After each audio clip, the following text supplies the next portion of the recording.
Jordan Pickford hadn't been born the last time England reached the semi-finals of a World Cup. Neither had Dele Alli, Harry Kane or Harry Maguire. So in their minds they were making history, not repeating it Saturday, when they carried England to a 2-0 win over Sweden and into the Final Four of a World Cup for the first time since 1990. Advertisement: "We have always said we would take one game at a time and we can go on and create our own history," said Pickford, who made 3 saves to post his first shutout of the tournament.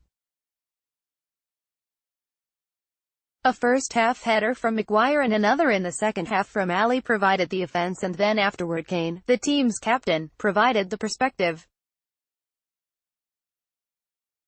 "We are enjoying it," he said. "We've got to keep doing what we are doing and make the country proud. They're already done that, accomplishing more in 5 games than the country's golden generation of Ashley Cole and David Beckham did in the 2002 and 2006 World Cups.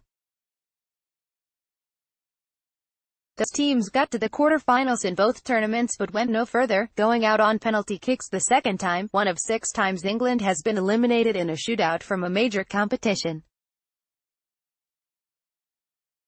This team has already conquered that obstacle, winning its round of 16 game on PKs. After following that with a relatively easy win over Sweden in steamy Samara, the team is beginning to see it itself as one of destiny. As a result, its celebrations Saturday were muted, since there remains much work to be done.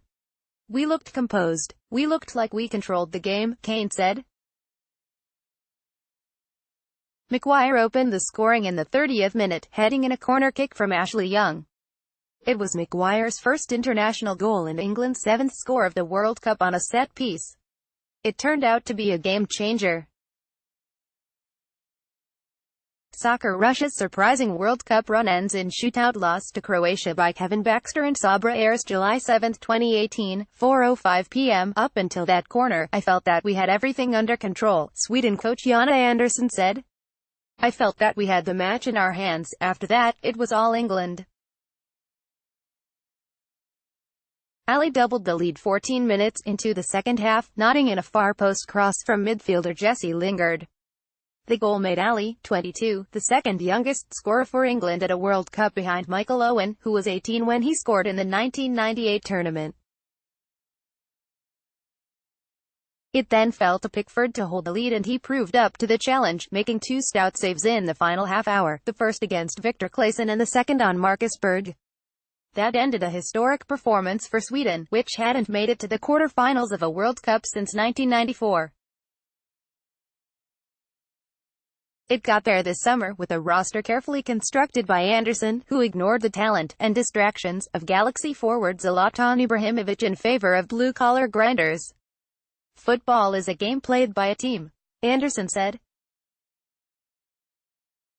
"Never forget that." Advertisement: that team played well in Russia, beating Mexico to win its group, then shutting out Switzerland, its 3rd clean sheet of the World Cup, to reach the quarter-finals. So after the loss, the coach gathered his players in the huddle to congratulate them. "We were sad and we are disappointed," Andersson said, "but we mustn't forget we put in an excellent performance. I wanted to say that already on the pitch too, to our players." England, meanwhile, goes on to meet Croatia in Wednesday's semi-final in Moscow, where more milestones can be achieved, this time for manager Gareth Southgate. Southgate was not only alive for the 1990 World Cup, but he played for 2 World Cup teams during the country's golden generation. But he hadn't been born the only time England reached a World Cup final, in 1966. So in his mind, getting back this month would be making history, not repeating it. "I hope everyone at home enjoys tonight because it's not often this happens," he said Saturday. "It's an incredible feeling." 2:10 p.m. This article has been updated with more details and quotes. This article was originally published at 9 a.m.